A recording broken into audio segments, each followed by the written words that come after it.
Hello, everybody. Welcome to another MI podcast. In the MI podcast, we talk about different marketing and branding related topics. We talk to different people who either have their own agency, are working in a company in the marketing capacity, or are very experienced individuals in the media domain. So, today's topic of discussion would be primarily around new agencies, new digital agencies. Starting an digital marketing agency, I would say would be, I'm just saying starting would be the simplest because the entry barrier is very low amount of capital is required to start the same. That's why if you see a lot of youngsters when they are passing out of college and they want to, directly start their business, a digital marketing agency is something which is a go-to thing. It is also like an exciting industry. You have things people like you keep looking at Instagram and all that, so you are targeting the audience. You are like, I mean, say the Gen Z, they're born and brought up with mobile phones, so they all gravitate towards that. They also would like to make, as a consumer, then become a professional within the same domain. So, along with this, but a challenge comes in that how do you differentiate yourself, right? Because it's a crowded market. There are so many agencies out there. Anyone can like start an agency pretty quickly. You just need, maybe one or two co-founders. You have your internet connection, mobile and laptop. But how do you differentiate yourself? And also, let's say in the last 2 years, with the advent of AI tools like ChatGTP, you can get a lot of answers. Or like if you are working in the marketing department, there are a lot of things that you can do. Where maybe you needed a marketing professional earlier, you can do. But the importance of the marketing professional or agency is giving that value add and justifying, the results that come along the marketing goals that still AI cannot do. You need a person to go about it and achieve your goals. So today, joining me is someone, young entrepreneur. So she's someone like would fit the description that she is straight out of college. Then you started your own agency. She's somebody who's also an author. She's been into writing, I think, poems and a lot of things that she's posted on social media, and she is, recently a book as well, which we'll also discuss. So let us all welcome Vinita Khadka. Hi, Vinita. How are you? I'm good, Nikhil. How are you? I'm also doing good. So, Vinita, your surname for everyone, it's Khadka, right? Yeah, it's Kharka. That's right. That's right. You encountered where people have mispronounced or something? God, a lot. I mean, apart from the Yeah. surnames, they've mispronounced my name also. So some says like Vintha. So a lot of I have like Okay. South friends, South Indian friends. So Yeah. like I get a lot of like Vintha, Vintha, and all. So I'm like, guys, it's Vinita, it's Vinita. So at times it's like Yeah. Vinny. So I'm like, and quite of like experience all this. But yeah, Kharka, they pronounce it very bad. That's right. So, Vinita, where are you joining us from? So I'm actually in Lonavala right now, and I mean, I have my house in Lonavala, but I'm like born and brought up here, but I have my roots from Nepal. So I have the Nepali blood in me, but yeah, my hometown Okay. is Lonavala. That's right. So, Vinita, let's say your journey in terms of like your schooling, you have done it in India or Nepal? So I did it from India itself. So I was born and Hmm. brought up here. So right from Hmm. the schools till the high school or the bachelors of mine, I've done everything over here. So at times I just go back to Nepal just to understand my roots, and it's been a That's lot. right. I think 4 5 years I haven't been, but yes, I'm a Nepali. That's right. So your family, they had a business here or something that you kind of came here, or was it something like that? So my dad was, I think, 16 when he first came to India, and Hmm. from there, he's still here. So he works as a manager at a hotel, and it's been, I think, 30 plus years he's in Lonavala. So when he came, he wanted to settle us for good. So that we get Hmm. good educations and all. And then my mom came and all. So we all shifted from Nepal to India. So I have my nuclear family here, but my whole Hmm. hometown or everybody out there stays in Nepal itself. That's right.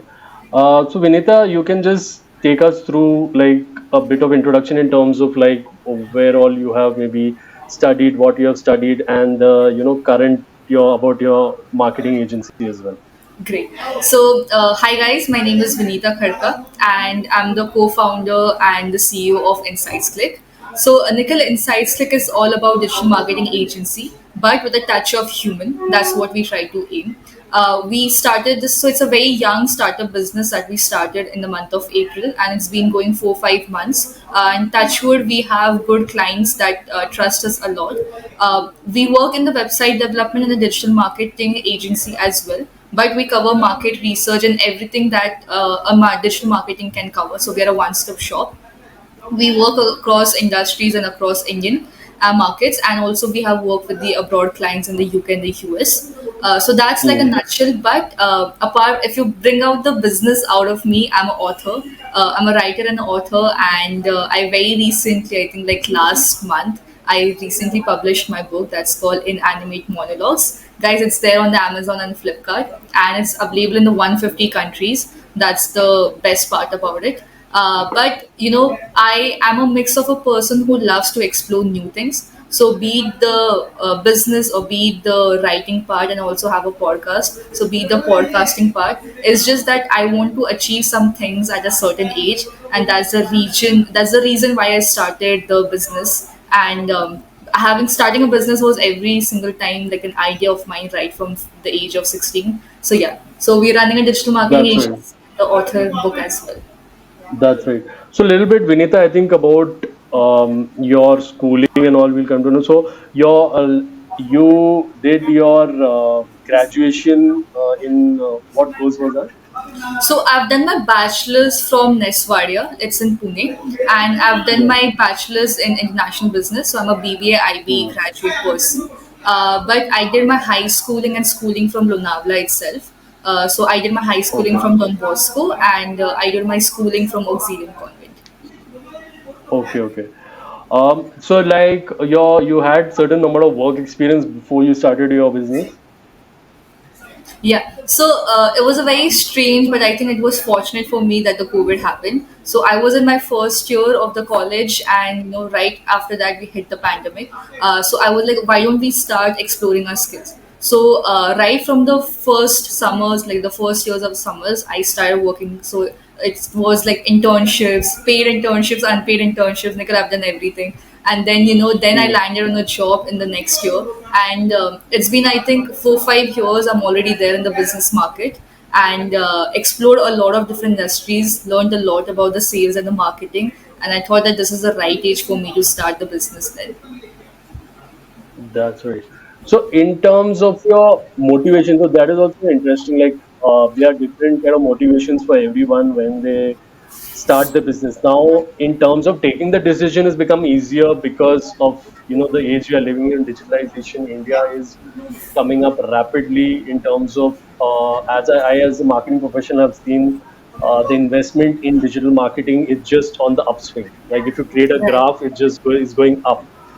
That is the reason why the in-house marketing professionals are being hired quite a lot in different things within digital marketing also, like could be SEO, performance marketing, could be just analyzing the data, it could be just like specialist, or it can be external to a consultant, and then obviously agencies on their own, you can kind of outsource the work. Like I would say performance marketing is something where you are running ads on Google or Right. Meta and all is the most common. Like I would say, like 90% companies would be outsourcing that, right? Like Right. they're Right. not taking the risk of doing that. So that is where again a lot of there's a potential, there's a demand in the market. Um, Now coming to you taking the decision to have, apart from market demand and all, what is the other driving force for you for starting the business? So, okay, I'm gonna be honest, and there's a small backstory of it. So, I was 16 when, there are, so at times what happens is it takes a lot of time for people to understand, or it takes quick decisions for people to understand what they do want from their life. So Hmm. it was for me 16. So when I was 16, I was actually just having a stroll walk around my garden, and I happened to see a building hotel very soon type of a area. So I just Hmm. don't know what happened to me, but I just looked at it and I said that one day I'm going to be the owner of this hotel. And so that Hmm. was something. But No, I so you saw a hoarding of a hotel that's going to be coming up. Yes, Okay, yes. okay.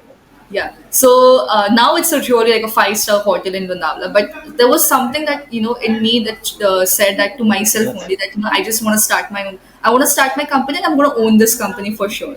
And that is still hmm. the dream of mine. But then business was always there. So anything like, say, suppose even I'm just having a conversation with my friends, there was some pointers or the keywords I used to use about the business and all. So in my mind, I Hmm. knew that when I grow up, I'm gonna have a business of mine. I did not knew what age, honestly.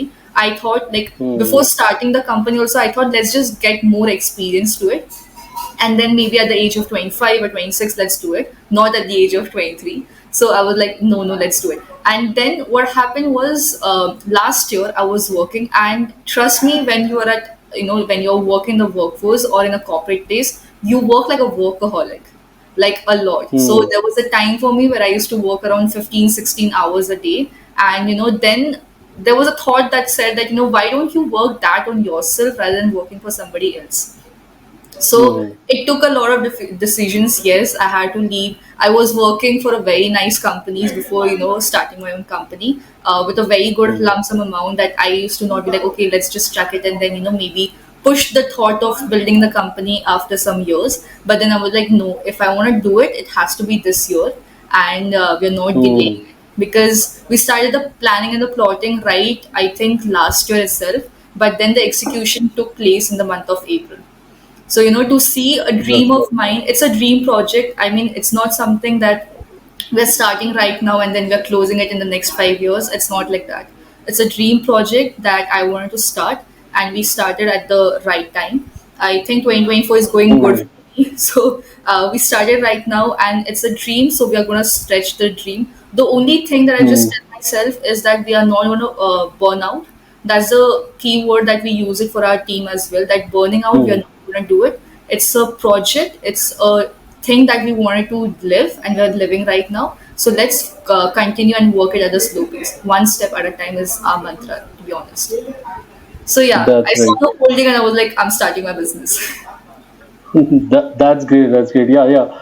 I mean, that you have these moments, like in your life where you have to. It's like some message from up, and you have to then interpret it, and then what kind of action I'll take on it. So yeah, that is definitely awesome that you had that. So, let's say the structure of your agency, like how does it look like? You have any other founders? Anyone is like working for you? How is all that structure? Okay, so I have my co-founder with me, a really good friend, Bhanu, and he's out of Mumbai. Again, he's a experienced business person who loves exploring different things. So he's got a decade of experience in the hospitality business and the AI, and that's where he comes in. So I met him. I think it's been 4 years. Yeah, I think it's been 4 years that I've met him, and always a business guy or always a person who loves to push people again. So we were like, okay, let's do it. Let's start the business. So I have my co-founder Bhanu. I mean, I'm the founding person, and then we have a team of freelancers that are based out of Mumbai and Pune. And I've kept my business model very clear. We are not hiring anyone as a full-time person right now. So as and Hmm. when the project comes, we get a team of the freelancers, we work it out, and then we execute it. Yes, but if maybe in the future, in the coming months, if we need a team like a solid team, we'll have a sales office completely in Mumbai. But we do have right now a sales office in Mumbai. So we've got a team, but so my business model, or since I've been working in the Hmm. corporate for the last 4 to 5 years, and slaving, like literally slaving for 15, 16 hours, I don't like to Hmm. keep hold of a person when the work is done. So Hmm. that's when I told Bhanu that we are not hiring anyone in house, like Hmm. completely, because even if he does not has a work, or he or she does not has a work, why do we have to keep them holding? They can explore the things That's that it. they want. Also, it's like overhead costs initially is Exactly. a factor, right? So if you are just starting off, which is a kind of a normal thing in digital marketing agencies, obviously, if you're coming with a lot of money, then you can maybe Yeah. afford starting level salaries for digital marketing executives and all. Right. But I would say most of the people, it is the scaling. So once you have a really good base of work coming in, have a good pipeline, people are paying you, projects are happening, then you can think of your hiring like a first or second Right. employee. But this is kind of strategy. Yeah, why should you kind of burden yourself with those? Like Exactly. practically, when you look at it, that way. So that is a good kind of strategy. That's what I feel, step by step. Today, even when you see in generally even bigger countries, they are scaling very fast, Yeah. taking funding, and then you see then like a year down the line, like it's like a hire and fire kind of thing, or it could Exactly. be like they are just putting too much money into advertising and then it's not coming back, and they are not end of the day profitable companies. Like few of them have gone bankrupt also. So in smaller companies, this so we see in the media and all, but at a smaller level also, it somewhere is the same case. Like you are not practical, like where somewhere just going with your gut in terms of just, I would say, on a promise. That should not be the case. It should be backed with data. You have to be true to yourself and Correct. take it step by step. Correct. So, I'll tell you what happens usually is the mindset of the Gen Zs or the person who starts the business. Everybody likes a rush work and a quick money, quick cash kind of a thing. So, they believe that if we go all pace, we start hiring a lot of people, and then we go like all beast mode, it's going to be profitable for us, and in a year, you'll see the profits. It's not like that. Hmm. If it's a project of yours that you would love to work and you would love to see it grow, it's all about the consistency, Nikhil. I mean, you start slow, you grow slow, and at this, and there would be a level of you increasing it. So that's actually what I believe. I mean, although there are like four things or five things we work in a year, but if you just be in this that we're starting and we're just going to close it down, or like we're going go more, and then we're just going to shut it down in some years, then that's no use. That's not a project of yours. That's it. So I just believe Yeah, that. yeah. You have to be. I think like there have to be a careful aspect in it. I'm not getting the exact word, but like you have to be. You can't be like totally out there with investing within your Yeah, business, wherein hiring and maybe taking an office and all that thing. It has to be step by step. I think somewhere with the media, social media and all, Gen Z also, they get swayed. Like yeah, firstly, yeah. it's like let's say a stylish thing to just put it like founder or something on LinkedIn and all, and then showcase that. So Fancy I word. think that is not should be a driving force per se. It appears like amazing, really really attractive, sexy, that that you have in your this thing, but it is a lot of pain. Like you've been, I think, running a business for some time now. Like it is not very glamorous. Like so, it It's is a not. long haul. Yeah, long haul which you have to take. Obviously, the rewards will be there. That is why you get into it and experience all that anguish or pain and all that. That is so that there is a pot of gold at the end and whatever. But that is not the intention. That's not on a day-to-day basis, right? Like Yeah. which you can kind of motivate yourself on.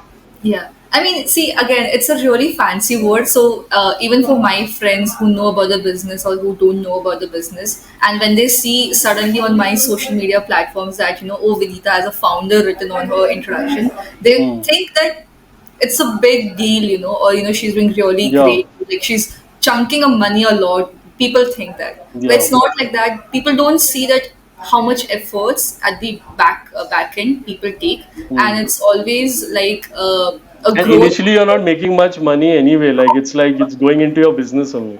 Exactly, it's all about the investment. See, you start a business, but you're investing in the business in a couple of years, and then once you're Hmm. like fully made that base ground of the company surely good, that's when you start getting the returns. So until and unless your base is not ready, I mean, it's not a really good profitable business for you. So you need to have that patience. That's something that people lack these days. Whoever starts it, as I said, they just want quick cash and quick results. Even to the clients that we tell them, or because I mean, 80% of us are all startups that we work with. So, they were like, they are like the, why is the result is not coming? Say suppose the SEO work, or say suppose the website is, the trafficking is not happening. So they always tell us that why is the result not so quick, like, or my social media is not growing. So we always tell them that, look, it's a process. It's a growth. It takes time. It's not going to shoot it in a day or in a overnight. So it will take time, but you will see the results of organically. We're not having a paid followers, or we're not doing any paid services for unnecessary bored things to happen to you, or you get stuck over there. So it will take time. So likewise for the Hmm. business, it takes time to grow.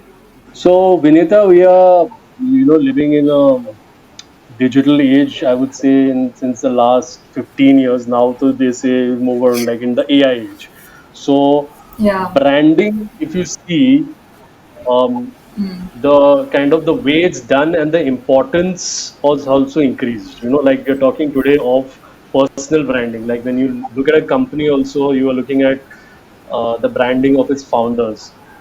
Personal branding also helps getting a lot of work per se, as a freelancer, or you just have you're a solo entrepreneur. Today, being a solo entrepreneur, there has to be some amount of social media presence of yourself.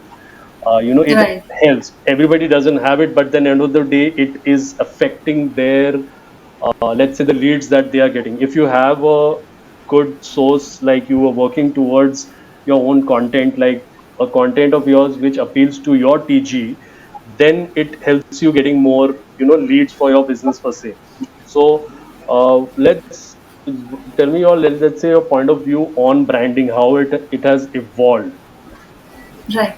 So first of all, it's true. The concept of branding first, people did not knew about it. So what people used to confuse is branding and marketing is the same topic, and it goes like that only. So if you're doing marketing, that means branding आपकी company की हो रही है. But what this like I think the last 5 years people have so much understood about what branding is, and nowadays everybody is looking for a story. So even if you are selling a pen, or if you have a services, or if you're selling your clothes, people would be interested in why you're selling their clothes and what's the story behind it. So because Hmm. they have multiple options of as a comparison, like if they don't buy it from you, they'll buy it from me. So they always have an alternate option, but it does save a lot, as you said that personal branding helps a lot. Yes, so we have clients as well that we work for their company's branding and personal branding. And now, so the understanding of the branding topic is so interesting that personal branding is different and the company's branding is different. Although it's the same person that's running the business, but if you are the face of the company, and people relate to your story, people will understand that why you're selling it, or why you have started it. So if I go out on my page and if I tell them that I mean, I saw the holding and I was like, I want to start my business, so people will be like, okay, there's a story of it. But if you just go out there and if you're just trying to sell that, hey guys, say suppose I go on my website and be like, hey guys, I just sell website development, people will be like, we have it in alternate, why do we want to buy you? Yeah, and So many people are providing the same thing. exactly. So the market is Yeah. so much huge that everybody has an alternate, but the story Hmm. is something that makes you unique. So right now, as we are working with the startups and as we are working with different companies in the areas, what we try to tell them our clients is, look, if you want to grow your business, you have to do your personal branding. Say suppose you have a private account and you don't want to make it socialized, it's okay, come on the company's page and try to marketize over there, try to tell the Hmm. people that it's not some AI stuff that you're putting, because you'll get the content. You just type some things in the chat GPT, they'll give the whole narration to you. So Yeah. making content is easy, but who is the person behind the content? People are interested in that. So yes, branding part in the digital area has Yeah, evolved a I lot. think like people today, everyone is understand like branding, like how to do it also in general, like where you have professionals in the last 5 6 years. Every kind of self-employed professional is enhancing their business with social media. Whether you are a lawyer, engineer, mechanic, or doctor, and all, you are seeing they are having like social media channels. One of the Yes. most popular social media channels, even within Mumbai, would be some like a real estate agent has it. They're talking Yeah. about this thing, which it comes up on our feed, and also you see that that effort that they are, and it is branding basically, right? That they know is driving them lead. So they talk to their TG basically. So branding today is definitely having a face on it is kind of important today's day and age, where and you're talking to the TG and solving their problems, right? It's Correct. not talking about your products or services. It is talking, about the experiences of your TG and all that. Like what is interesting Exactly. for your TG, right? It could be in different content forms that you have, but Right. then the goal is that. So that is how I feel branding has evolved. Company-based branding, say I would say more important than that is a person-based. So that's why branding of founder, CEO, or anyone in that position is more important. So you have where agencies almost like they would post for the CEO, right? You have those agencies so that those CEOs are active, because obviously many times the CEOs are very busy in day-to-day functioning, so they can't handle. So they outsource it, either a agency, or if it's a big enough in-house team, then do that. But it's very important. People don't want to follow companies; they want to follow people, right? So that is Exactly. the evolution that has happened, and how you have to Right. structure your branding. Awesome. So Vinita, we'll kind of switch over a little bit of conversation in for storytelling. How it can be used, and we are talking about branding per se, but storytelling is a term which is used a lot. Like when you look at articles, media, like when you say why did a campaign succeed, there was really good storytelling aspect in it, right? So, Exactly. but when you say that, what do you mean? Like when you are looking at, let's suppose I'm a marketing executive, and I'm saying, okay, I want to have more storytelling concepts in my social media. So what exactly do I have to do? Okay. So, Nikhil, this is a very hot topic right now. Storytelling is because, so what people have in the mind is storytelling means content marketing. That's Hmm. the misconception that everybody has. They don't know that storytelling means telling the story about the brand, and Hmm. explaining the people that why or what makes them differentiate from the other competitors they have. So there Hmm. are very different ways of use storytelling. Now, say suppose you have a clothing brand, all right. So before you starting, so any company that launched, there are three activities that you do, right? It's a pre-launch, it's the post-launch, and then you do after marketing sales that they have, right? So in the pre-launch, what you can do is you can just use the storytelling. Like you can just put the author or just put the founder on the camera, or the team on the camera, and then just narrate a story of what motivated them. So there's a story that they're telling about the brand, that why they wanted to start. So that can be one pointer. Then, Hmm. what are they serving? That can be another pointer of the storytelling. Why do you why they came in the business? That's another. So there are different topics like that, like what, who Hmm. type of questions that makes a storytelling different. And plus, as I said it Hmm. before, story of everyone makes it unique. That's So right. Here I can jump in also, where let's say, okay, one storytelling aspect is where you are talking about the brand the and business, founders, why they came in business.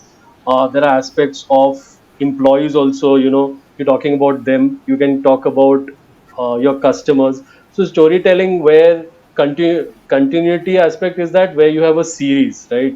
right, You are right, kind of tracking it in like your Instagram also, you have a series of videos that is happening. So when we generally mean that, like when you are looking at practical on ground storytelling, maybe you are looking at a series of videos. We are talking and you are conveying a certain thing, like whether it is you're talking about employees or your customers, or it could be the founders itself. It could be the way like sustainable, maybe some aspect is there. So this is a kind of a brainstorming that a marketing team has to do, of what is it about the business and the stakeholders that they want to talk about, and then a series wise right. say video based So content you're creating. I think I would just say it's like a short films that Hmm. tells the viewers the daily life of what's happening in the clothing business, how's the Yeah. outsourcing happens, so that they don't have the thought process. Like if they see a material, they don't have to be like, oh, like what was the sourcing, or Hmm. how did they do it? They already have it in the next week, that how did they do it. So solving those small questions is what the storytelling makes it better. And Hmm. yeah, it's like a series, I would agree. That's right. Storytelling, I think the approach would be, like obviously when you have people in marketing also, you have to hire like writers also is very important, where they have that aspect in them. It comes more naturally to them to tell the story. So as a marketer, if you have a writing background, you have been exploring that. today's day and age, that skill set is very in demand, Very, right? Like you very. have to this like an example we gave right now, that is immediately can be done. Like earlier, I would say older advertising agencies, you look at a copywriter and all that. Only writers used to Yeah, get into that. Today, you can get into the core marketing, and you have this kind of thing. Also, with writing, you get into the psyche of who you are writing for. Like, and in marketing case, it's the exactly. TG. So you study them more intricately. Like Vinita, like as a writer, you like to, explore, like in terms of talking to different people, getting their point of view, making notes, and also that's one thing maybe it comes naturally to you as a writer. Yeah, I mean, I'll tell you. So, in a marketing, what happens is when it comes to Hmm. storytelling, you really need to get inside the brain of the customers who is buying or who is the target audience, and not just go on the chat GPT, not just type that five key roles of the strategic marketing or like Right. something like that. You cannot. You have to talk to people, and you have to understand their point of view so that then you will get the unique ideas. So of course you need a help of the content writers and all, but the stories should be unique. That's what is important. But yes, if it comes to us, I'll tell you, it's a chaotic when it happens when we try to tell our clients about the storytelling, because as I said, right, people misunderstand storytelling as a content writer. So they're like, oh, you're Hmm. talking about content writer, right? I'm like, no, I'm not talking about that. I'm talking about storytelling. And then I have to Okay. literally explain them for, like, I have to make them sit and I have to explain them for half an hour that what does it mean. So then when they understand that, then we have series. So we are starting with a series of one of our clients, which is for the tours and travels. So we are using the same method of telling the people what and why about the business and solving the problems, so that they don't have to message us or fill the FAQs or fill the forms about knowing more about the business. So just solving the problems of your target audience, I think you've done the job of the storytelling then. That's right. We'll come to one interesting point of discussion where we see this in the media also, like, and today is kind of easier where in social media anyone can start up kind of a campaign against you, like where you're talking negatively about it. Like it could be a one small customer experience which is not gone right, and they have put it out in social media.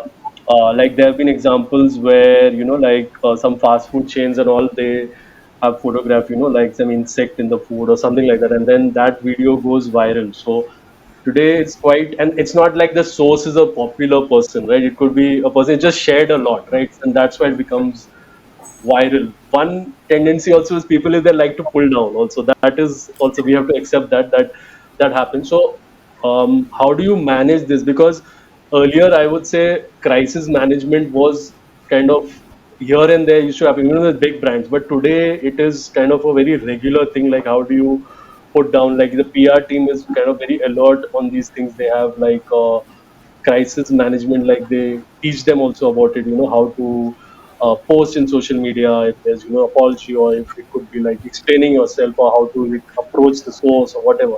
So about this, Vinita, if you can like kind of elaborate, like how do you do crisis management as a brand in the digital age?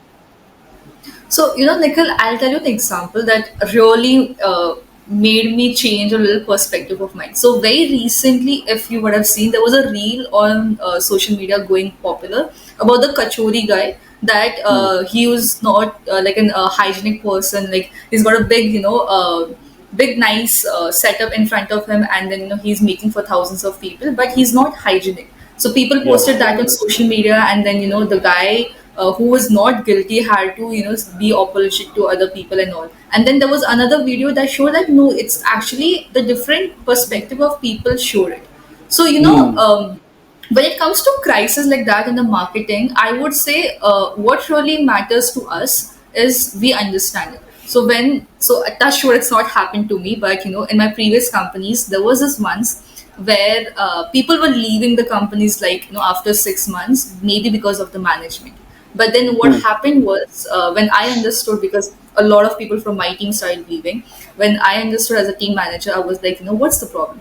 Then they said that the promises that were made to them were not fulfilled, and that's why they had to change, or the companies being too easy going and something like that. So I Hmm. think, rather than pointing out the strategies, how companies use it, it's all about how people take it. So Hmm. people need to understand that there are different point of views, and then of course, say suppose the company is not doing well and all, it's not because the company is not doing well. It's about the people's Hmm. perspective and how different type of situations are shown in a very different way. So when I Hmm. saw the Kachori Kai one, I was like, wow, Hmm. this is That's amazing. right. And then I think the use of, I mean, today, even though you say that, okay, a lot of things can be unpopularized quickly, right? When you post something like that. But even today, I would say the end consumer, they look at people on a more human level, where earlier maybe there was too much of pedestalization, like of a star yeah, and all that.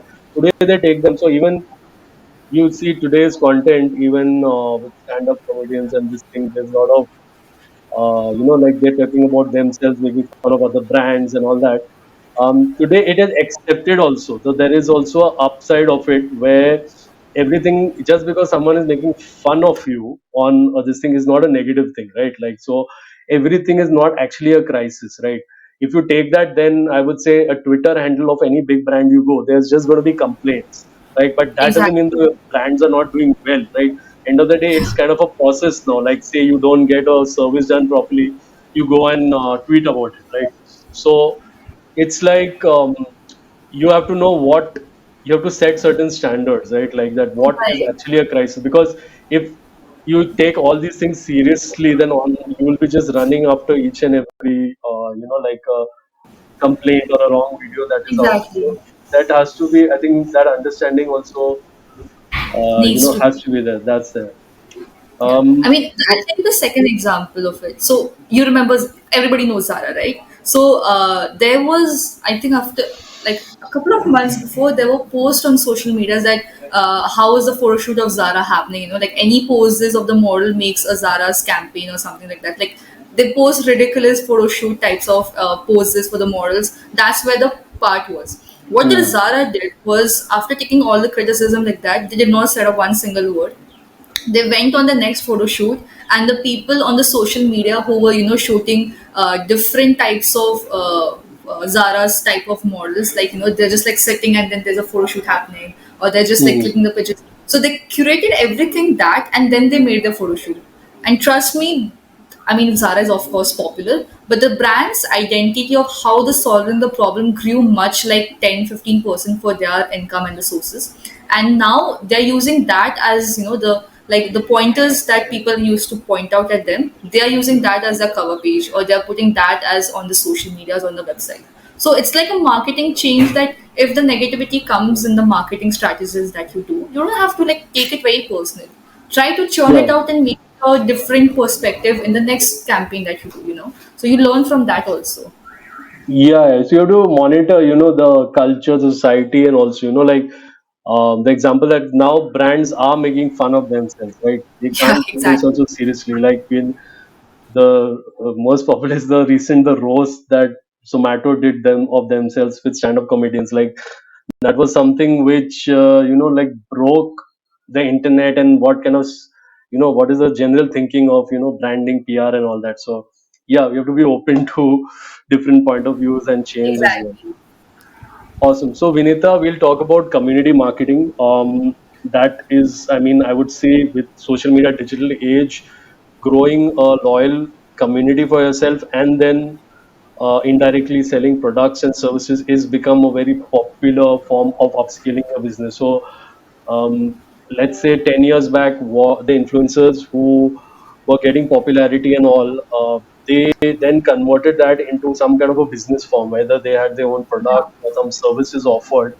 That is with the community, growing a loyal community of yours through content and then doing it. And today, every company is doing that, right? Like from the channel, the biggest of companies, they have the strategy of growing a loyal audience. It's not like just talking about services, talking about you having events also, so you can benefit them, talking, giving information and all that. So about this community marketing aspect of it, surely your agency also would be working on it.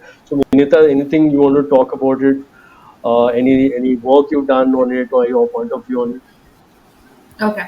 So yeah, Nikhil, I do agree that community really helps. I'll tell you why. Because you meet your likely types of people and then you bring out something else.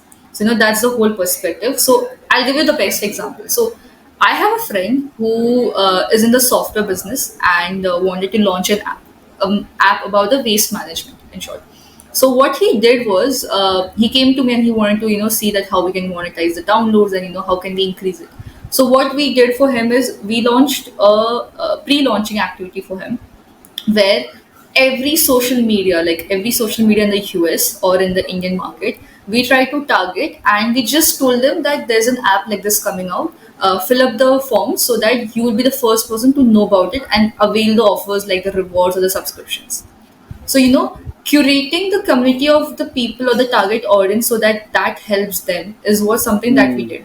So he had a really good following on the Facebook, and there we just posted it, and then we made a separate community, like a community just for his app now, which has around 1,500 or 2,000 people waiting for the waste list of the app to be launched. And Hmm. then so I know this one thing for sure, that once we after some months, once the app is ready and all, once we launch it, the first thing that's going to happen is it's going to hit straight 2,000 downloads, and it's going to hit straight a lot of reviews, because you've built the community so strong.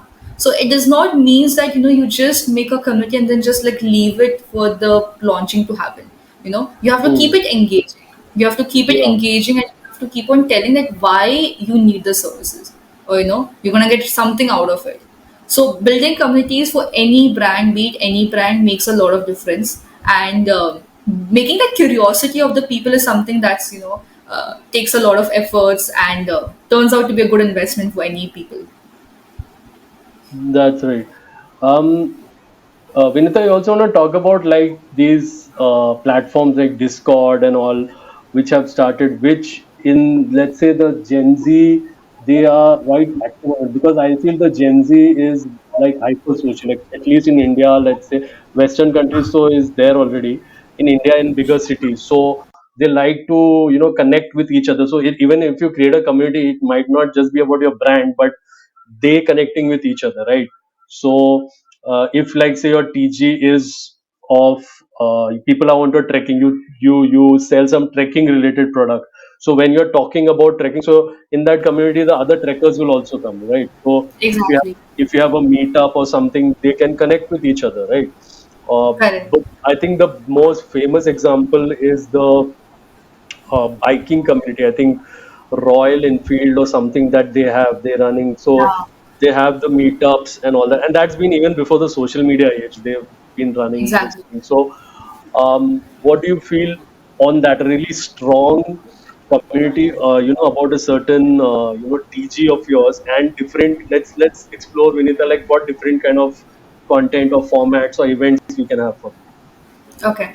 So, to be honest, it all depends upon the industry and the target audience of yours. Now, say, Yeah. suppose, as I was telling you, right, one of our companies of a startup is about the tours and travels. So the same. ThreadTrek is a company's name, and it's all about the Indian fashion, introducing the Indian fashion to the outsiders so that they can Hmm. explore about the exploring and the marketing and the clothing industry, to be honest. So what are we doing is we are of course focusing on the offline marketing and as well as on the online marketing. So how does Hmm. the online marketing works? Twitter is a great example for the making communities. To be honest, Facebook Hmm. was a time and is of course, but Twitter, Instagram plays a really important role. Hmm. So we have I think even made on YouTube, the yeah. levels I think of your community subscribers, I think those all have been there quite a bit now. Like you can have a memberships also and all that. Exactly. But Yeah. you need to grow that. You need to be really Hmm. famous to have it on YouTube. But Yeah. a lot of Gen Zs, a lot of people right now is on Instagram. So we are taking Hmm. that platform as a community builder, and we've created groups. We've created a community only for the ThreadTrek, so that any posting that's happening in the coming months, or there's any launching happening, we put first over there so that they can be the first 5 people coming. Or we just put it exclusive so that they feel important. right? That's right. So this is how online marketing works. Now, what you can do it in the offline marketing, as you suggested about the Royal Infant, right? You can have meetups. So we have meetups happening at times, and like maybe in the Jaipur area, maybe in the Mumbai area where the company is, and then just explaining about how it is, how is it going to happen, why is it important for you, what makes it different for us. So explaining all this, I think it makes a strong community. But yes, you need to have presence everywhere. That's right. Vinita, we can talk about data now. Like we, when you see now, everything today in marketing can be tracked. Yeah. Everything is transparent. Like you do a campaign, you know how many will be coming on your website, your app through that. Then maybe there's even a tracking wherein from a login, you identify a particular user, like what Amazon does. So you know this browsing history that is there, and accordingly products are pitched also, what he's buying and all. Like there's everything is on watch, even on YouTube and all. Everything has an algorithm, so how you use it accordingly, they will serve out similar content. So but the thing is about in marketing, like we can talk as consumers, like entertaining way how all these things happen, but business use case is there, that how do you take action on that data, right? Like so, Yeah. Vinita, like how do you do, like any kind of process you have where you do this, or any kind of tips that you can give to people how they have to analyze and track and create actionable points for their data. Okay. So, Nikhil, Google is everywhere. Okay. So you have a lot of apps or a lot of softwares that you can download in yours for free, that can help you. But I'll give you something that I personally use it, and it's called Apollo. I know it's an email marketing tool that can be used, but you know what Apollo does? It also gives you a leverage of the data analysis of the different tasks that you do. If you want to run a campaign to see how is it going, or if you want to see understand that how many people are you targeting in the LinkedIn or on the websites for the trafficking. So it works the best. So what you can do is, like, my advice would be, if you're a startup, rather than going for any new paid softwares, what you can do is you can analyze it for internally. So do the free version, see the free subscribers or softwares that you can do, so that you can understand the Hmm. data analysis. And Hmm. if you're a I startup think the business, starting point of most companies is the Google Analytics, because yeah, it's free and it's right out there, and you can analyze. So even if you have your small like a website, or you have your own, which is also free nowadays, you have site builders and all, which you can just like I have used previously. It's zero cost Google sites. You just do drag and drop and you create your own thing, and you can even analyze the traffic to it, because the Google tool, another, you use the analytics. So I think starting point is kind of free and out there. We can kind of see like how you analyze it. Like so, for me, obviously, go-to things would be specific UTM parameters, where a particular traffic has come from a particular source. Maybe look at conversion in that, if it's you're directly selling, or it could be the leads, or you can look at like the time spent on your site, right? Let's say you have a blog, right? So you have, maybe you do a campaign. I have a certain video, right? Say suppose I'm a blogger and I create a video, and from that video, in the description there's a link, and there people are coming to my blog. So I know maybe from that video, so many people came on my blog, and on average they're spending this time. So that is, yeah. maybe that's the way as a business how you look deeper. So anything in that, like interesting, maybe you have covered, or it was some kind of a data point that you looked at, which was kind of really benefited some client of yours. Yeah. So what happens, Nikhil, is right. I agree. Google Analysis helps a lot. Hmm. So when you are starting something, or when you are already there in the market, what happens is you need to understand the customers. Okay. So you can just so what I do personally is I just go and run Google Ads. To be Hmm. honest, I go and Google. I just run Google Ads. Maybe I'll run it on the website itself, or maybe I'll just run on some blogs or some services that we have. And Hmm. then once you get a curation of the idea, say suppose you get it, like you have a lot of attraction happening in the Mumbai market. So Hmm. for the next 3 months, we are just targeting the Mumbai. You know, We're like Hmm. literally exhausting the Mumbai data, and then we run a campaign again to see. Or if you don't want to spend on the campaign because the pay per click at times can be a lot for you, what you can do is from the same data, once you've exhausted Mumbai, focus on the different place. Now, even if say suppose Pune was 2% better, in the website development, I'll go and explore in the website. The Hmm. curation, I mean, apart from the Google analysis, how can you get the leads is just go on the Google Maps. There's a software that can extract the data. It will give you first 50 leads free. So you can just go there and extract the industries that you're looking for. So I just go and I just typed hotel industries in Mumbai. I got a list of it. I got a list in the Lonavala also. And there we're trying to convert it. So, Hmm. as a startup or as a marketing person, you should leverage the free tools Hmm. that you have Yeah, there's rather an than just, interesting thing you brought in where data sourcing. So, like, you have to think innovatively of how you source the data. Like, for example, today if you are selling something to restaurants, so obviously the biggest source would be Zomato or something, right? So, if you are selling certain in the area or cuisine or something like that, I don't know, like it could be raw material or machinery or whatever, so you get from these sources, it's out, it is free, and then yeah, you can go. So this is like a starting point, like as a business where you are going and selling to those people, right? So yeah, that exactly. is a kind of a good way to look at, like wherein you're keeping your eyes and ears open and seeing what are your data sources, and from where you can, the starting point at least is there. Exactly. I mean, the one point that you mentioned was Zomato, right? I mean, that's also a really good tool to get the lead extraction. I'll tell you how.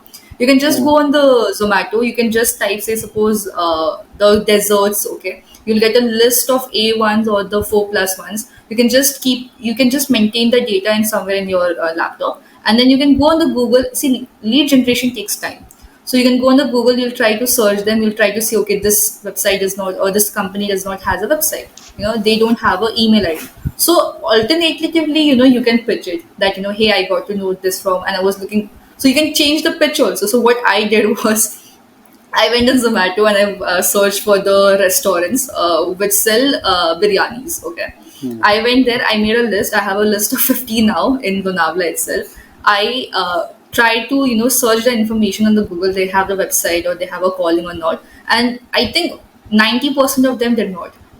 So my first pitch to Hmm. them was I was trying to search you on the Zomato, and then Zomato has a new feature where you can put your websites or any contact Hmm. information, but I couldn't find you, and that's the reason I had to choose something else. So are you there on the website and something like that? Then they were like, oh no, we're not there and all. So then then as a digital marketing, then you can Hmm. start pitching. What's the advantage of it? So That's rather than right. extra, Yeah, that's a great way. I mean, today, when you're pitching your business, also you are, done some research. So when you're talking sense, wherein like it's not like you see we get like we'll get so many on LinkedIn. Like if you are in some position that like people are pitching their services and all, just putting copy paste the same thing to everybody, and it's just a snippet of your services you offer, right? Or some yeah, case studies. Today you have to go beyond that because so many people are doing it. exactly, You'll just get a lot of people ignore the message. So if there's some research done in it, like you give the example, they find it thinking that like firstly you'll get their attention, secondly they'll see that effort that you put in, and also you are actually pointing out somewhere where they're lacking, right? So exactly, then it'll lead to a meeting, right? Like, so that right, is what you desire, because today's day and age, like as a new agency also, getting meetings also is quite difficult. So, and only meetings exactly, can lead to business, right? So yeah, that's correct. a great strategy that you. I mean, LinkedIn is becoming just like a social media app for, like it's becoming literally like a Facebook. So, Yeah, people no, really don't like LinkedIn has also started the scrolling videos. Like it's become Instagram only now, basically. exactly. And Yeah. you get their anniversaries information, you get their birthdays information, which is not really necessary in LinkedIn. So the Mm, touch of the sales people are so neglected on the LinkedIn that mm, they be like, okay, so say suppose somebody reaches out to me, the first impression what I'll have is like, okay, another person is reaching out trying to sell his services. But if I mm, see something unique that they're telling me that your website is not working or there's no trafficking happen and there's a screenshot of the result, I'll be more keen to know about it, right? So I'm like, okay, mm, why don't we talk about it? And then the conversion like that happens. So it's all about the strategies that you use. That's right. Um, One interesting thing that obviously I've also discussed and with fellow marketers, and especially when you are working in an MNC, is the global branding. Your strategy. The same thing. Suppose there's a campaign, you can't implement the same thing directly into your market.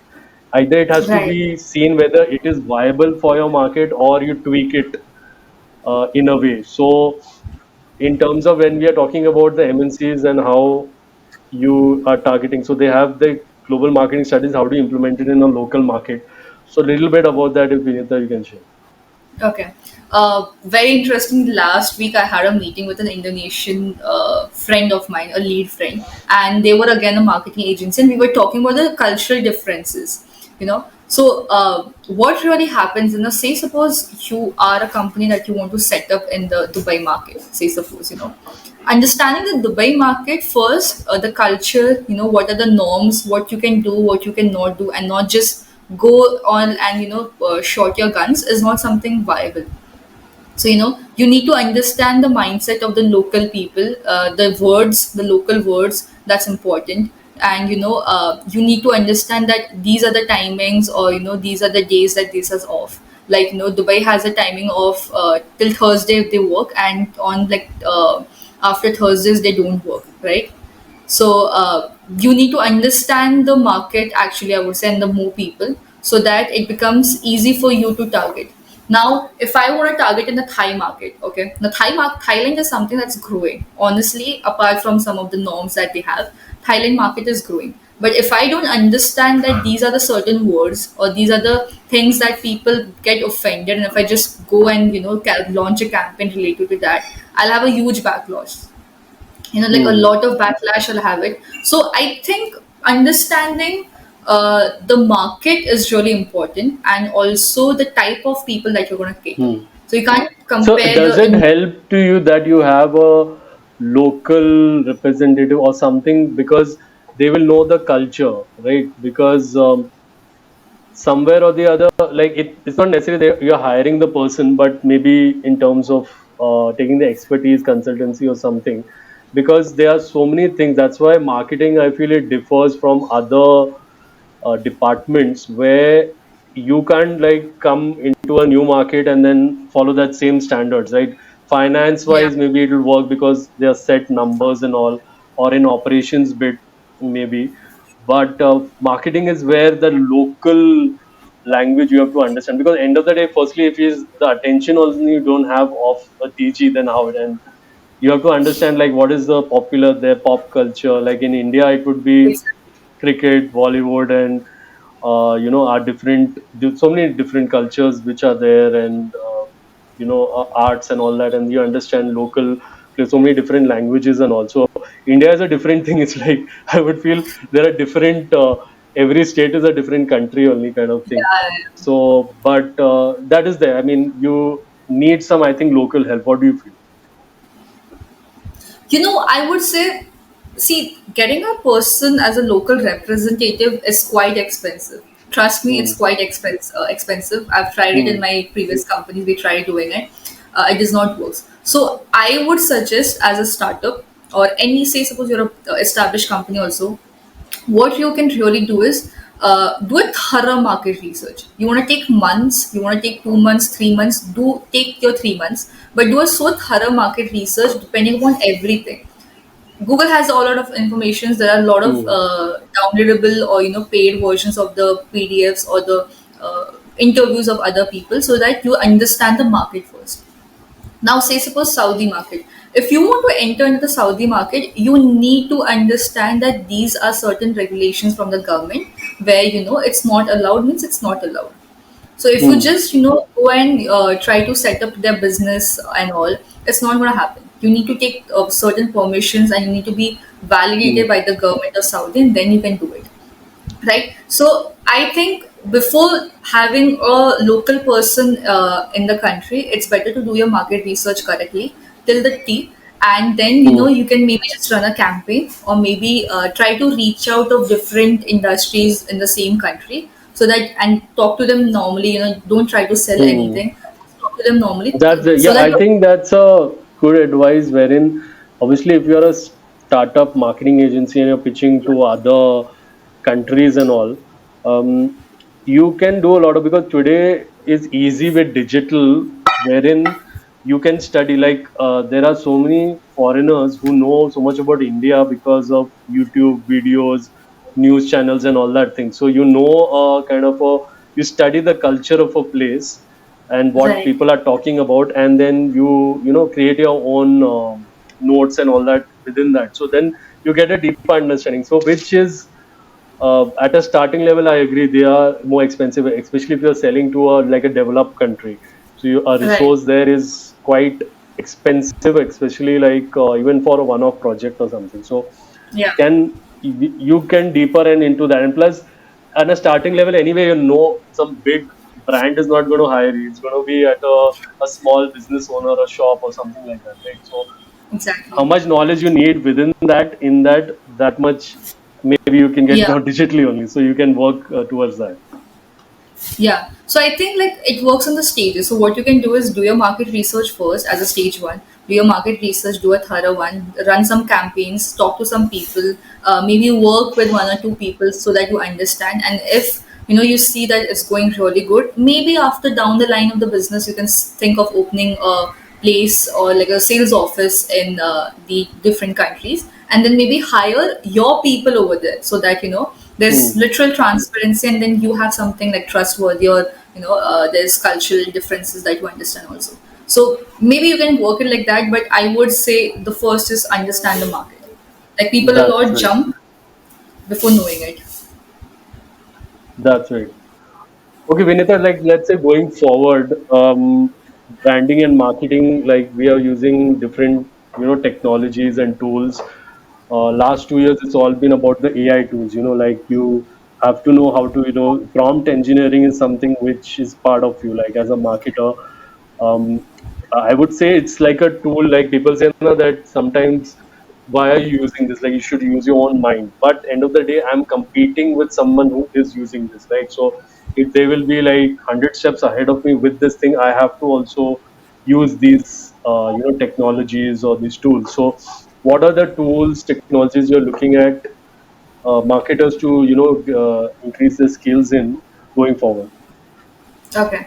The biggest, I think, the downfall is the chat GPT that everybody has. So, be it chat GPT or be it Gemini or be it Jasper, I mean, or be it Grammarly also, everybody has an alternative. So, for so for me, actually, the most biggest challenge is how to keep my content authentic, not make it something AI, because people really don't care about AI. They've seen so much stuff, they don't care.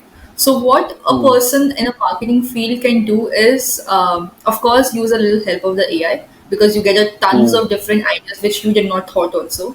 So you can get a perspective of it. But I Hmm. would say use your own strategies. Yeah. Like Yeah, it would final help. output, I feel it should help you to get some points in front of you and a perspective of the AI. Like obviously it is, I mean, instead of Googling for an hour and that much time you can get through one chat Yeah, only. But that should be a basis of then putting your own ideas into it, right? Like how do you put this up, the information from ChatGPT, how do I incorporate into that? So your mind has to go in. Also, I would say prompting also is a skill where you know what you want the output. Like when you are saying, yeah, if you are creating a marketing say performance marketing plan for a particular, say a restaurant in this region cuisine, and this, you get into details, right? So that is right, where your mind would come in, and then you get an output, and then you have to tweak it maybe to the final thing, right? So exactly. it's not a Yeah, like a serving out thing, like, because that output is not going to be good, and anything which is so much out there, there is no value in it, right? Like if everyone has right, access to it, then there's no value, right?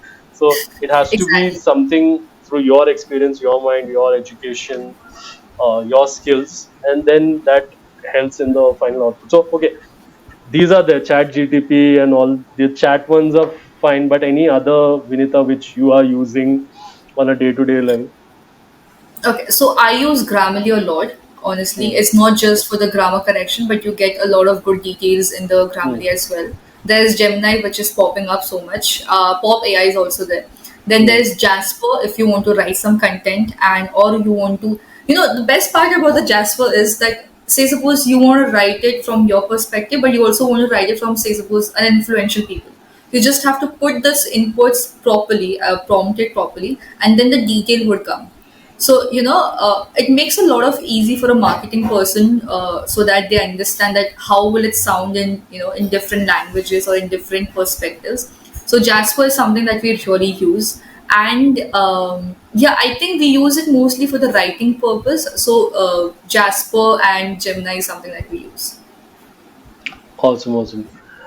Um, Lastly, regarding our marketing, we would like to let's talk about the like where you are sticking as a brand, sticking to your core brand values, but still you have to keep innovating, right? Because innovating with the marketing channels increasing or changing, or the tools that are being used, that you have to be. But then how do you stay true? Like, because sometimes you can get confused also as a marketer, where you are just everything, you're like just using what you're following in the market. You're seeing someone else is using, competitors using, you're doing the same thing. So how do you establish, your core identity, your USPs, and then that campaign stories or whatever you're putting out is around that? I'll tell you, every single day when I think of what content I'm going to put it next on my social media page, is the first question I ask is, why am I putting? Like, Hmm. is it worth it? So if I'm a digital marketing agency person, and if I'm talking about branding or strategic marketing, what is it that people will get to understand from the whole information or the whole explanation? So to understand that, why is it important, and is it really worth it putting out there, or just making a crap of some chat GPT prompt and just putting out as a template, is that really going to help? So Hmm. you just need to understand the target audience of yours, I would say. I know I'm repeating that a lot because people don't understand the target audience, and then just they Hmm. put anything. So, and staying They right actually in your something which is mentioned a lot, but on a day-to-day aspect, marketers, they really don't follow it till the end. Like, ki, it's like an activity is like you just have to do an activity. Like, they don't question the thing. Even I have in marketing where you're executing, it's like you are, say, reporting to the head of marketing, right? So you just get in the thing that I have to complete an activity, right? But the actually, if you do a complete like a balance sheet of the thing, it is many campaigns are not effective because those questions are not answering at the level that what is the importance, is are they going to pay attention to it, is something that will motivate them. Those questions are not being answered, which should be asked, right? What do you exactly. feel of that? I mean, see, these days what really happens is everybody's behind making money, okay? I mean, so Hmm. am I. But Yeah. what we really forget in the whole process is, so if I'm a digital marketing agency, who are my customers? Of course, there are different industry people who want to explore themselves on the online basis, right? But why me, not why others? So, to if you really understand your customers at the end of the day, you'll make content related to them. I cannot put a real estate content on my digital marketing, which is pretty obvious. But if I Hmm. want to put them that how are we helping them, that makes a difference. So that Hmm. the real estate people will get attracted. So I think apart from the core values of your business that you have, and the values that you want to grow your business, of course, but if you keep on changing your mind as a founder, that oh nee, we tried this strategy, let's try on jump and do that, let's do it that.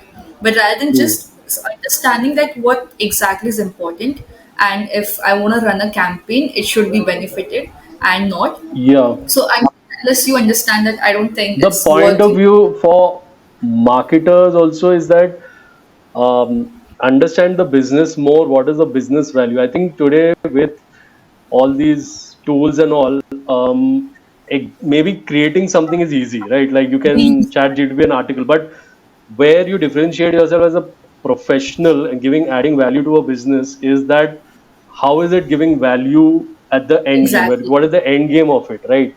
So that will take more effort in that, which you have to put in because the demand of today, right? You can't say I've Exactly. just created XYZ reel for you, right?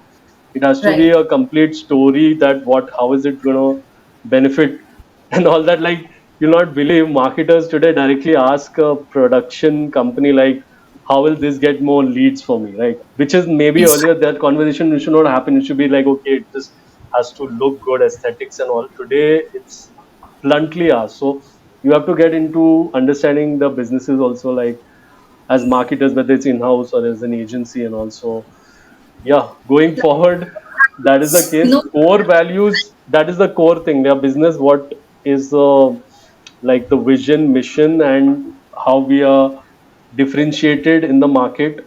What is our story, like we covered about in the storytelling, and then using the tools. Obviously, that would be an obvious in today's day and age, but that is not the core of it. yeah, I know.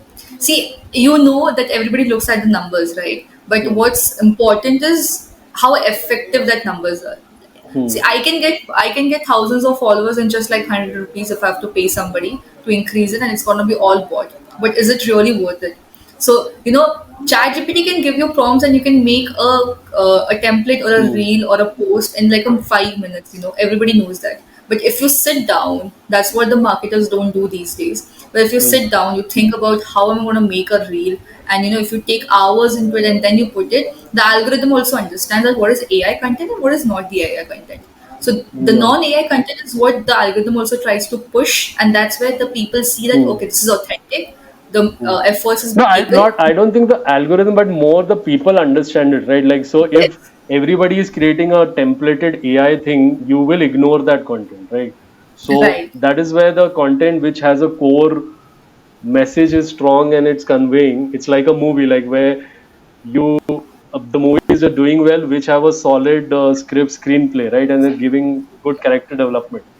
So Yeah. that is if it's happening, the Engagement. people identify. So they are rewarding. So algorithm is understanding what people are, rewarding. And I would say which good thing in social media now, like YouTube, Instagram, somewhere they are understanding that even smaller channels, they are giving them representation in your feed and all Yes. that. That's a change we are seeing, because that is something which these like a Zuckerberg had talked about it in a podcast, where this is where they are changing. It's not earlier very large amount of views were only being showcased to other people in your feed, but today you will have somebody with 20, 30 views also you see in your YouTube feed and all. So they are rewarding a upcoming channel also, or something who is getting a good traction in a small set and giving him more promotion in a larger reach, basically, for the same.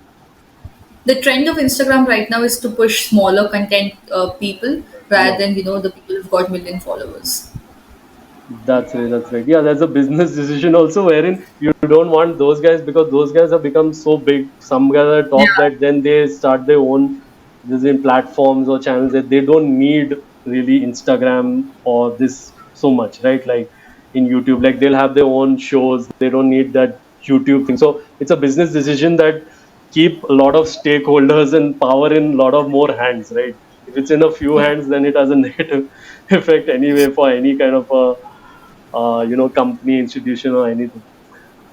Awesome. So great. And I think lastly we'll cover about the book that you wrote, Vinita. So firstly, we'll just get into the writing thing about you. So like, were you like in your childhood days into writing and all? Like, little bit you can tell about that. Okay.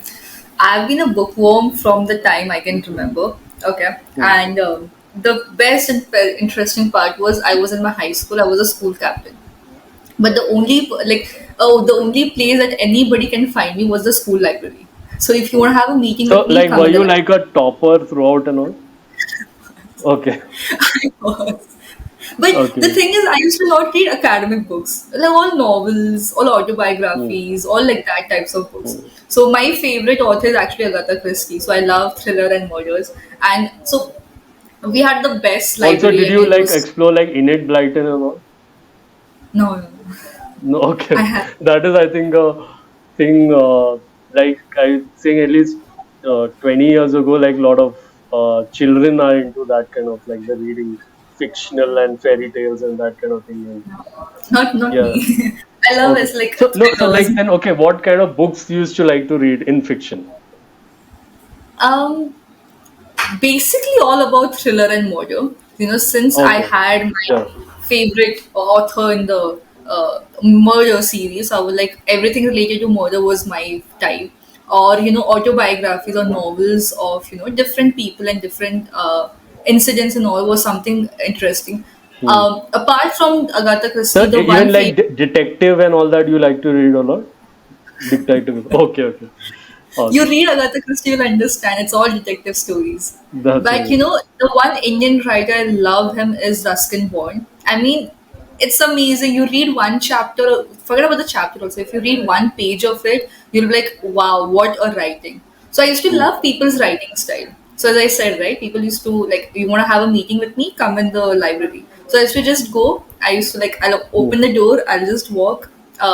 The professor was there or not there, I used to not really care. I used to open it, I used to like take a glance, I'll just like see the books, and if I love somebody's cover or the stories, like the title, I used to just take the book, I'll flip the book, I'll see if it's a fiction or not. I'll read the first introduction part where what the book is all about, and I'll just like put it in the bag. So I have, I'm sorry to say it, but I've got 20 books stolen from the high school. And I'm really proud of it. And all those books are there in my home. So I have a library connection collections of the books. So I just take it, I just like put it, and I've read it. So that thought or the concept was there from the very like the childhood for me. When I was like I'm going to start my company, but there was like, so for me what is that at a certain age or at a certain time I want some introduction to be done. Although it sounds very fancy to put founder and the CEO in yours, but I No. also wanted to put author in my introduction. So I Hmm. launched my first ebook, I think when I was 18. I made a resolution that I'm going to give myself a birthday gift of like writing a book. So my first half chapter of that ebook was done. I was 40 chapters, Nikhil. Like that book has got 72 chapters. So the So first no, 40 that book was specifically what was the title? The Youngest Billionaire. Youngest Billionaire. And like, what would be like a small summary of it to get an understanding? So it's a fictional romance story where it's about Edward, who is the youngest billionaire, and he runs his company, and he meets his the other part of his life, and like he meets his love of the life, and the story about him, them losing, and then connecting back again. So it's all about their story. So I was Hmm. 18 when I wrote that book. Then I was like, so what usually happens with me, and I know it's gonna sound awkward, is there's this one sentence or one word that gets so stuck in my brain. So if it's a sentence, then I'm writing a chapter on it. But if it's a word, then it's gonna make a poetry out of it, or it's gonna get a quote. So I've got a quote Hmm. page on Instagram as well, where it's different. Like depending upon the mood, I'll write it, and then it turns out into something else. So I love the type of poetry which is not verse. So it's all like unversed, but the raw emotions is there.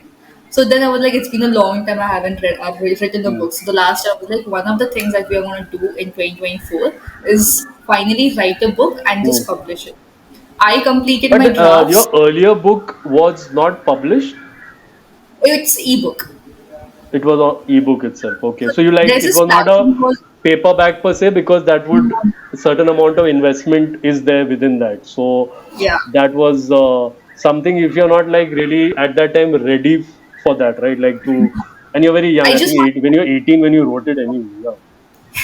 I just wanted to write it. So there is this Hmm. platform called Wattpad, which is an ebook or where you can read different stories. So my book is over there. And Hmm. then I was like, this time, like like why don't we make it hardcover? I wanna see the book in my hand. So I was like, okay. And then we completed the drafts in the month of April. It took us 4 5 months to like complete the drafting, redrafting, and finally publishing it.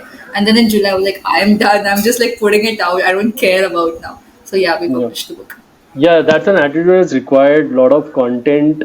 If you're a creator or writer and all, you have to somewhere just put it out there. Like you can't keep correcting and perfecting and all that. Somewhere you have to Exactly. take the leap, and that is where even I, talk to people in like say content creation, video creation. Somewhere people are just stuck in that, and once you are in the game like of content creation, you it's an automatic. You have to release the video. There's a deadline. I You know. have to do this. You have to follow it. You can't be so this thing with your work. Like it is then Specific. out in the public. Like you have to put it, be vulnerable also. Whatever is said, Yeah, I've faced whatever, but intentions are right, and I've put in certain amount of effort in that. So right. awesome. I did 5 times redrafting. Can you believe it? I was like, Hmm. at the last one, I was like, I'm just done. I'm just putting it out. I don't care what the grammar is. I don't care if Hmm. people don't like it. I like the book. This is my book. And So I was like, okay. anyone in okay, let's talk about now this book. Like anyone helped you in the whole process of writing this? Like at least in like you have a bouncing board, right? Like somebody talks up with it about it or reads your first draft or something. Was there anyone? So nobody's read the first draft. I never Hmm. gave anybody to read the Okay. first draft, honestly, because I wanted No to one, like make them. even parents were not given or some. No. My dad was so pissed. He was Okay. like, why was not I not, shown the book or the drafts first? I was like, I wanted Yeah. to surprise you. Okay. So Okay. I have a habit that until and unless it's done out there, I won't tell the people. So I was Hmm. like, I'll publish it and then I'll show the book to you. But Hmm. my friends knew that I was writing. I mean, everybody knew. My family, my friends knew that I was writing the book. What the book was, very few specific people knew. So at times when I used to think that what would be the title or what should I write the book about, some of the chapters, they have helped me that why don't you write about this? Why don't you write about that? And then I Hmm. started writing it. But yes, before publishing, I nobody has read the book. I was like, now read it. That's it. So, Vinita, about the book, so it's called Inanimate Monologues 12 Voices, 12 Lives. And if we obviously, I have also just gone ahead and seen, at least the contents of the same of the book. So, you have, I think, 12 different inanimate, like you have dewdrops, pen, jack, karate uniform, picture, badminton racket, cycle, notebook, cap, handwritten letter, shoes, and bracelet. So that's quite a collection of inanimate objects which have been around you maybe in childhood and all that. So about that story, like what motivated you? Because nobody generally would think like that, like like about an object, their story behind it, right? So what made you think of that in that way? That very highly creative way, but what will their voice be? How will they talk? So, Nikhil, what really happens to a writer's mind is it's very chaotic. Like, Hmm. even if I'm just sitting right now, I would love to just write a story about a book and all. So there's Hmm. just a teeny tiny voice where, you be like, okay, let's write something. And when the day I decided it's gonna be an autobiography, so at first I thought it's gonna be 10, honestly. Then I was like, Hmm. let's add two more. So I did not have the topics that I wanted to write.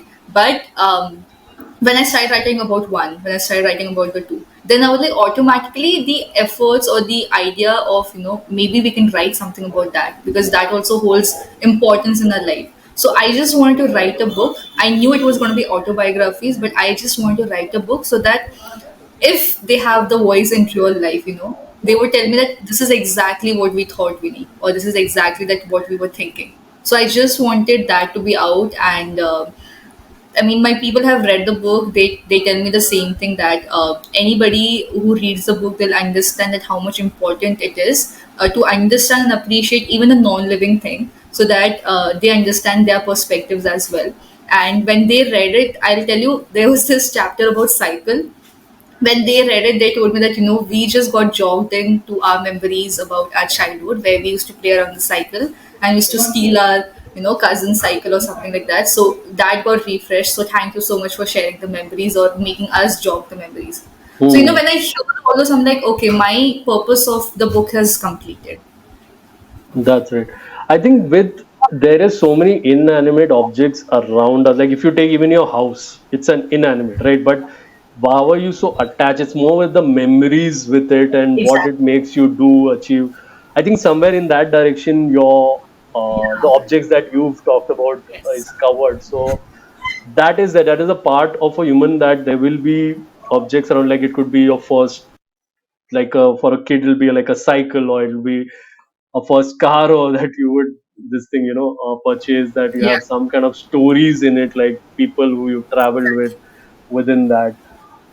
So a lot of things around it could be like we as we get our first today, you don't think about it, but it could be like the first phone that you had, right? Like that you purchased or something, or the thing that you have that some kind of a connection with the memories and all that you appreciate. And even like when you have Dashera in Indian culture, like you do a puja where with these Mhm. objects also you kind of The give pujas, them yes. respectful and all this. So it is a part of Indian culture also to Exactly. the inanimate objects who contribute in our life or prosperity and all that we share. So definitely. So any interesting one or two you can like just briefly mention of the objects, just give a preview for your book.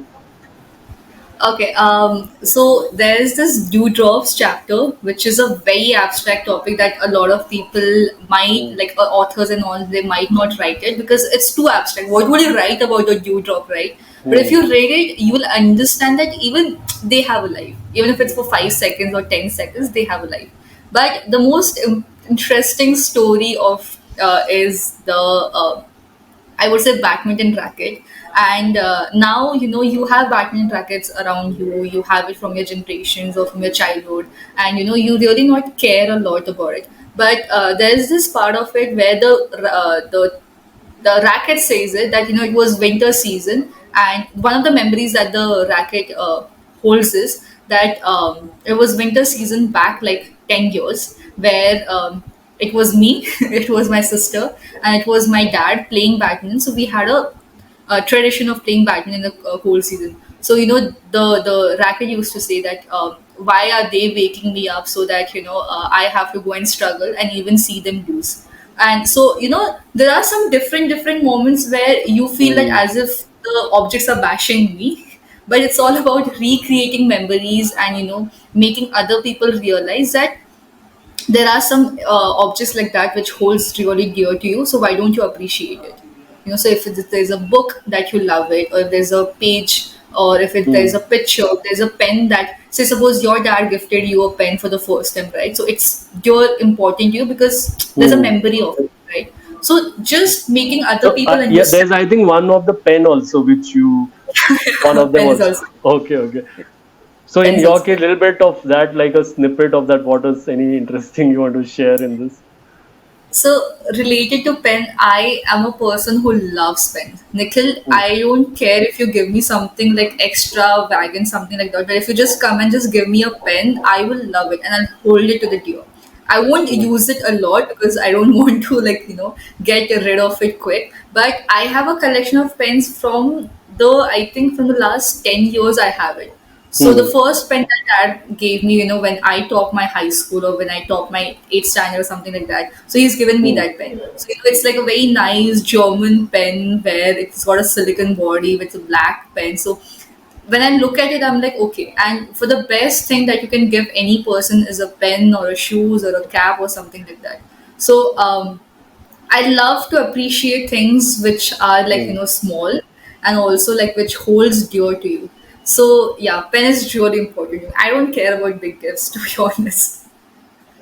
Awesome, awesome. So I think the audience can go to Amazon, and the link will be in the description of your particular book. I think there's a paperback. There's also a convenient Kindle version, which they can use directly. Like it comes into your Kindle library. So Yeah, please go ahead and purchase this particular book. yeah. Guys, Great. So I think it's been an awesome podcast here with Vinita. So very multi-talented person, because you not only starting a business at such a young age and then running it at a certain scale within digital marketing, and then your own book. I think you wrote. We talked about your 18-year-old also. You started. You wrote something, and then now also complete fictional. I think fictional is the most difficult to write in the first place. So a lot. congratulations for you for completing, and then now releasing it on Amazon. I think author, definitely your own personal branding is great when you are an author. It shows like your creativity and the effort that you put in that, and definitely it's Great. I would recommend that even marketers, maybe in their domain, they write something, a book or something, or whatever is possible. Fictional, I agree, is most difficult. Not unless you have been a reader and consumer. It's very difficult to get into that. But something about your domain, your experiences, your story can be kind of written. Today, I feel Vinita, like so many places, anyway, you writing about in your social media posts or bios, certain Yeah. amount of storytelling is already happening, so it really helps in your personal branding per se. Awesome. So Vinita, thanks a lot. Any closing thoughts then before we wrap up? I mean, I would just say that be it a established business or be it a startup, the game of marketing is really important for every business. But what really matters to you is you need to understand it's a growth. So, like, taking one step or consistency of maintaining the quality of your post or maintaining the quality of your values is really important, which we lose in the tracks. But just remember that consistency is the game. That's it. Awesome, Vinita, thanks a lot taking out your valuable time and Thank you coming so and much. contributing to the MI podcast. Thank you. Awesome. And to the audience, the MI podcast is on all the major podcast networks. So from my Linktree link, you'll get all the links for wherever you want to follow the MI podcast. If you want to come down here as a guest, you can reach out to me on LinkedIn. We can work out something where we'll have a good content. I feel it's a great personal branding activity for you as well to contribute in a particular podcast, especially you're in marketing and media domain. We are also on YouTube, so we are as Modern Intelligence. Please go out there and subscribe, like, and really help us. Thanks a lot, everyone. I'll see you until the next podcast. See you. Take care.